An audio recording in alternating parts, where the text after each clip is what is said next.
Imagine waking up every morning with a clear, powerful mindset, one that no obstacle can shake, no fear can conquer. What if I told you that you already have the tools inside of you to control your thoughts, dominate your emotions, and shape your entire day the moment your feet hit the floor? Well, today I'm going to share with you the only morning message you need to hear to master your mindset. This isn't about surface-level motivation. This is about mastering your inner world with ancient wisdom, dark psychology, and the kind of mental toughness that few will ever understand. But first, if you're ready to take control of your life today, I want you to drop the phrase, "My mind, my rules," in the comments below. Let's make this real. Number 1.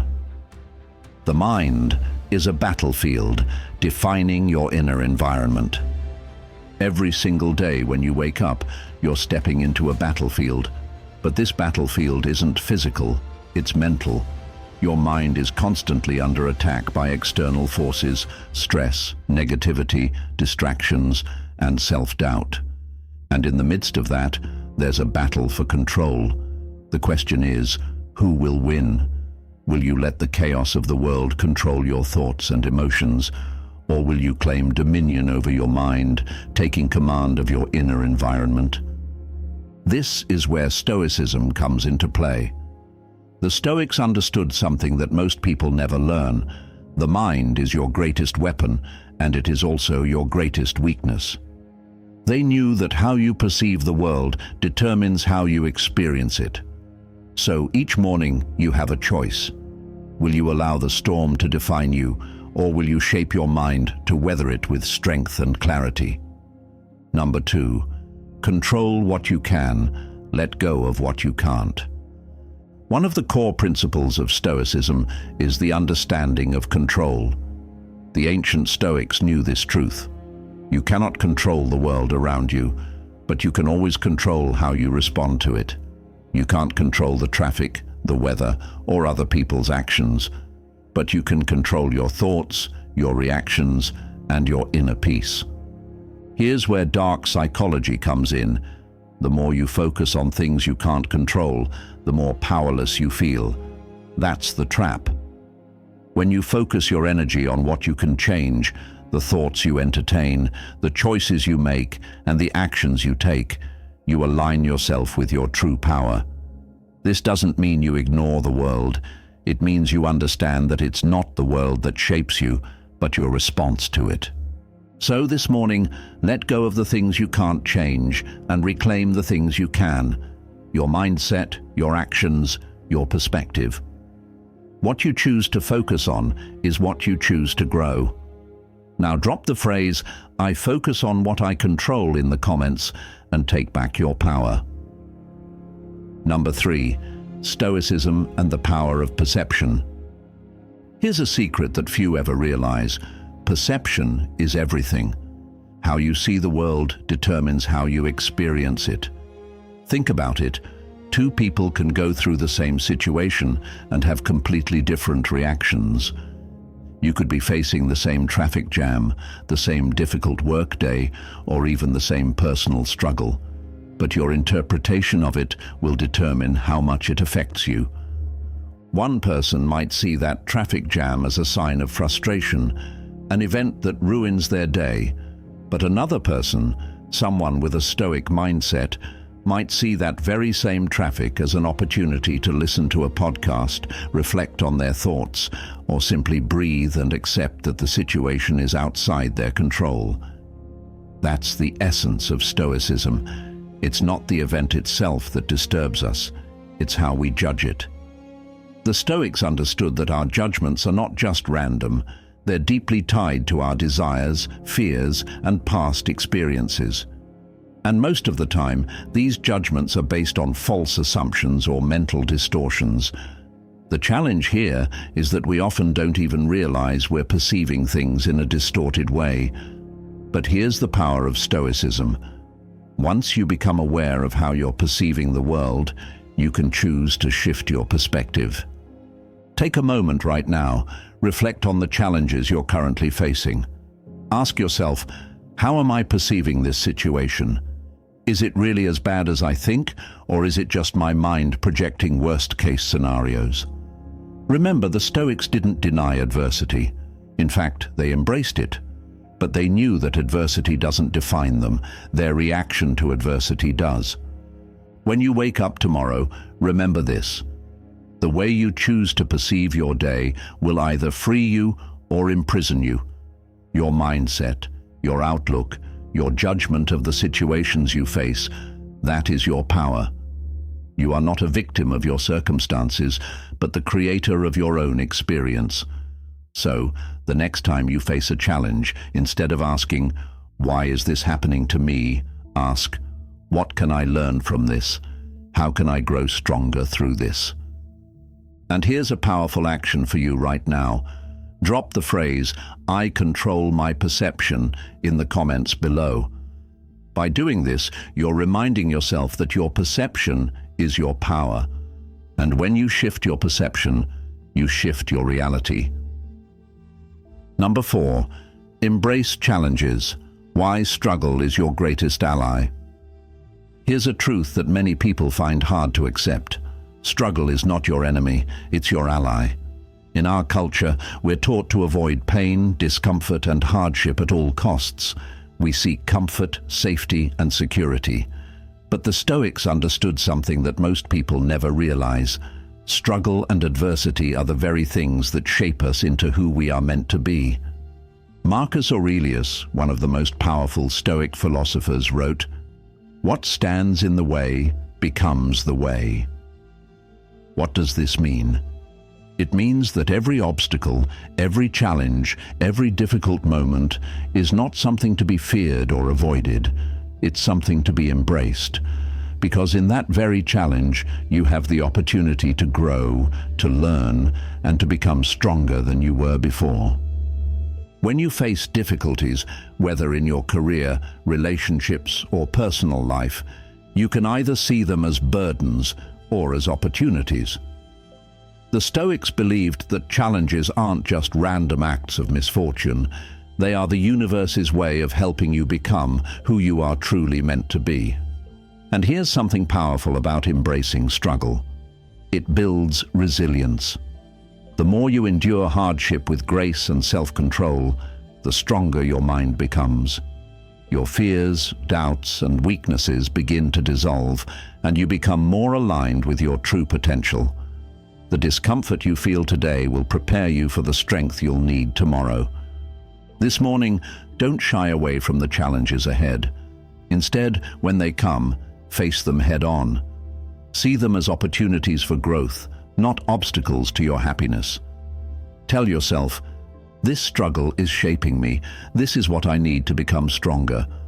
And right now, I want you to drop the phrase, "I embrace the struggle," in the comments.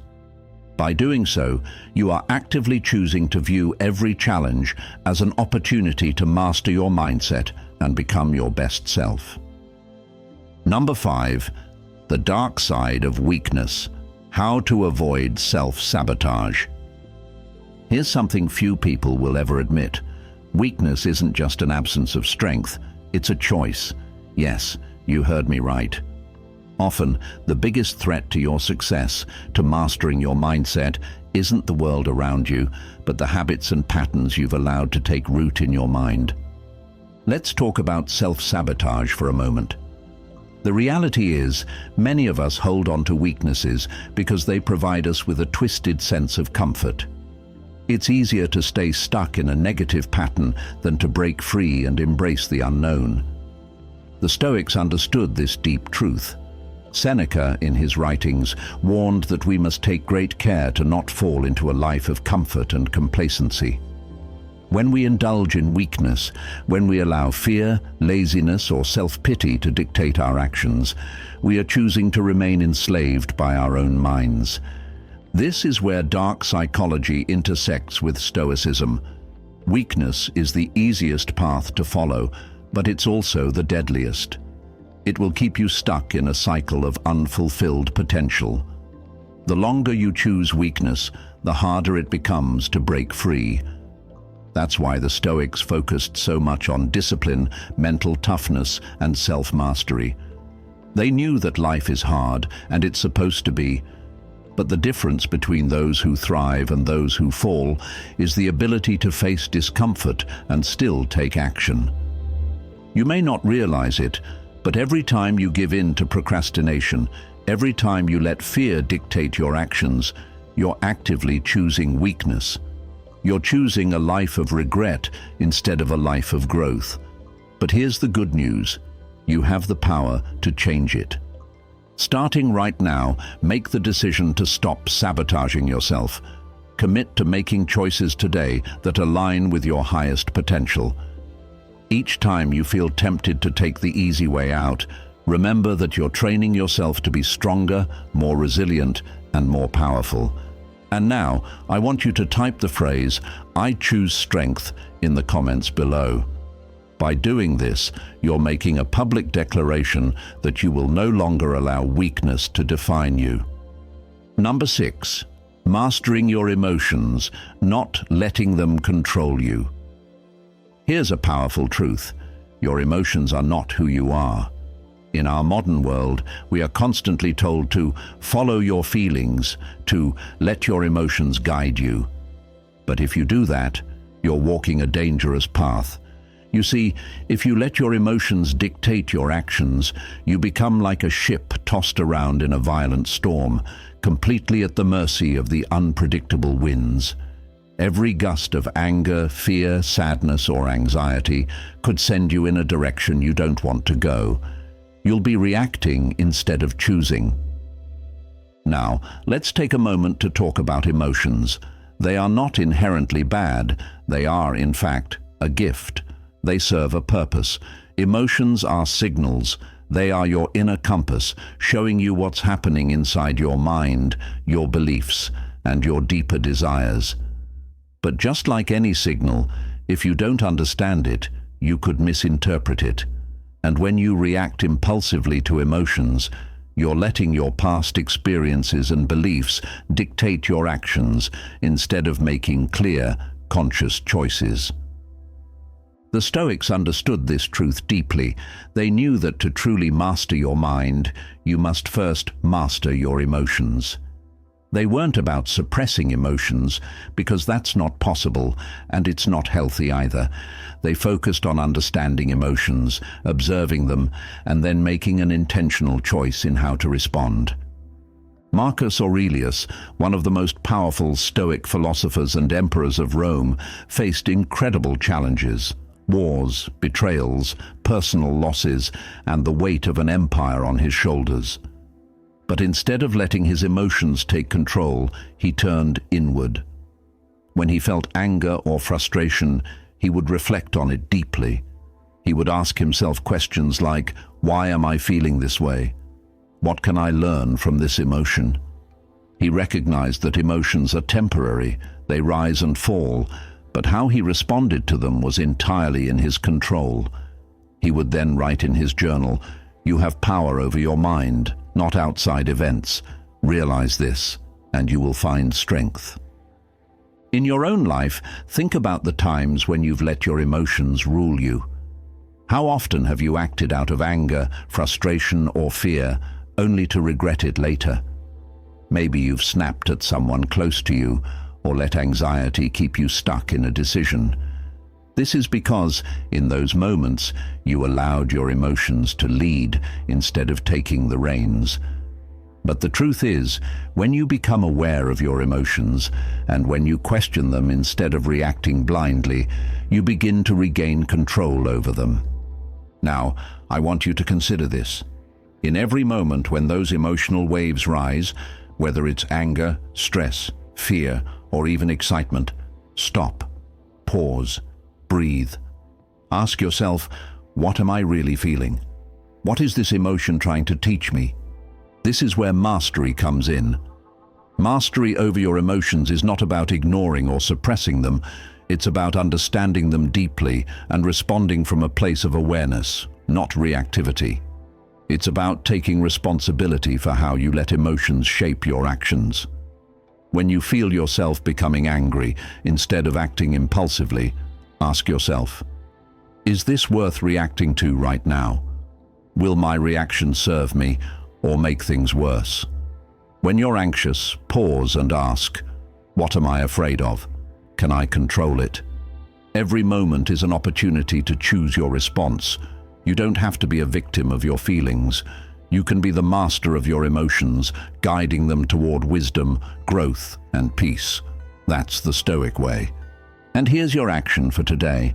The next time you find yourself feeling overwhelmed by an emotion, whether it's frustration, sadness, or even excitement, pause and remember, I am not my emotions.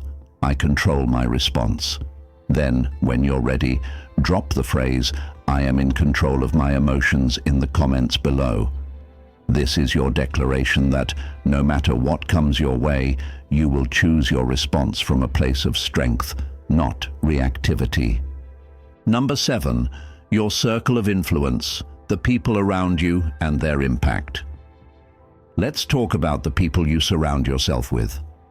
One of the most powerful yet underrated principles in Stoicism is understanding that the people you spend your time with have a profound impact on your mindset. You've probably heard the saying, you are the average of the 5 people you spend the most time with. This isn't just a random quote. It's a truth grounded in both Stoicism and dark psychology. The Stoics were selective about who they spent their time with. They understood that your environment shapes your thoughts and your character. If you're constantly around people who are negative, uninspired, or overly emotional, their attitudes will begin to influence yours. You might not even realize it, but these influences seep into your mind and behavior, often without you knowing. Seneca, in his writings, warned about the dangers of surrounding yourself with toxic people. He said, a man is his own best friend or worst enemy. But be cautious about who you let into your life, for some people can drain the very soul out of you. And this applies to your inner circle too. If the people around you are constantly complaining, doubting, or engaging in drama, it becomes increasingly difficult to maintain a strong, resilient mindset. Your environment can either fuel your growth or limit your potential. But here's the flip side. If you surround yourself with people who challenge you, who inspire you, who help you grow, people who are aligned with Stoic virtues like self-discipline, resilience, and wisdom, you begin to internalize those traits. Their energy becomes your energy. Their mindset becomes your mindset. You begin to reflect the values, the behaviors, and the perspectives that they embody. So, what does this mean for you, right now, today? Take a hard look at your circle. Who are the people influencing your thoughts, your actions, and your emotions? Are they helping you grow, or are they holding you back? It's not always easy to confront this, but if you want to master your mindset, you must be willing to protect it. And that means being selective about who you allow into your mental space. Now, take action today. Seek out people who elevate you, who challenge you to be better. Whether that's in real life or online, make an effort to connect with those who have the mindset you aspire to develop. If you can't find those people, be that person for someone else. Raise the standard of your circle, and in turn, raise your own standards. And now, drop the phrase, I choose my circle wisely, in the comments below. By doing this, you're acknowledging that your mindset is influenced by those around you, and you're taking control of that influence. Number 7, the importance of self-reflection and discipline. Let's talk about something critical to mastering your mindset, self-reflection and discipline. These two principles go hand in hand. You cannot grow without self-reflection, and you cannot succeed without discipline. And if there's one thing that separates those who live by their principles from those who don't, it's the ability to regularly reflect on one's actions and to maintain discipline over time. The Stoics knew this better than anyone. Marcus Aurelius, the Emperor of Rome, wrote in his journals that self-reflection was his daily practice. He didn't wait for things to go wrong before he examined his mind. He took time every day to reflect on his actions, thoughts, and emotions. He would ask himself, "What could I have done better today? How did my actions align with my values?" This daily habit of reflection allowed him to see where he was slipping, where his mind was weak, and where he could improve. But reflection without action is useless. That's where discipline comes in. You see, self-reflection is the first step towards self-improvement, but it's discipline that actually moves you forward. Discipline is what allows you to put the lessons learned from your reflection into practice. Without it, you may have great insights about yourself, but without consistent effort, they won't translate into lasting change. So, how do you incorporate both into your daily life? Every morning, before you start your day, take 5 minutes to reflect. Ask yourself, what do I need to improve today? What actions can I take that will align with my goals and values? This practice will sharpen your awareness and keep you focused on your growth. But don't stop there.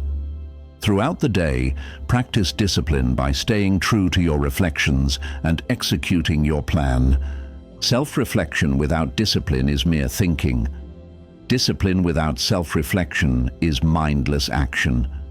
Together, they form the foundation of a powerful mindset that is aligned with both your purpose and your potential. I challenge you right now to start today. Take a moment for self-reflection. Think about one area where you need improvement, and then commit to taking disciplined action in that area. And drop the phrase, "I reflect, I act," in the comments below to commit to this practice today. All right, we've covered a lot today. You've learned that the battle for your mindset begins with mastering your perception, controlling what you can, embracing challenges, and understanding the influence of those around you. But none of this will matter if you don't take the final, most important step, taking consistent action. You see, the Stoics didn't just talk about philosophy, they lived it. Marcus Aurelius didn't just write about resilience, he embodied it every day as he led an empire. Seneca didn't merely speak about virtue, he practiced it in the way he lived his life. So, the message I'm leaving you with today isn't just for you to reflect on and think about, it's for you to apply. Mastering your mindset takes effort. It requires discipline, it requires reflection, but most importantly, it requires you to take action on what you've learned. Every day is an opportunity for you to put these principles into practice, to strengthen your mind and reshape your reality. So, today, as you begin your journey, remember that you control your mind. The world will always throw challenges your way, but it's how you respond to those challenges that defines you. The morning message you heard today is not just a one-time thing. It's a lifestyle. It's a commitment to excellence, to growth, and to unshakable strength. And if you're ready to take this journey with me, I need you to do one final thing. Hit that like button, subscribe to Stoic Spark if you haven't already, and turn on the notification bell so you don't miss any future content that will help you master your mindset. And before you go, drop the phrase, "I am the master of my mindset," in the comments below. This is your declaration that you are taking full ownership of your thoughts, actions, and your life. Thank you for watching, and remember, the path to mastering your mindset starts with one simple truth. You are in control. Now go and take action on it.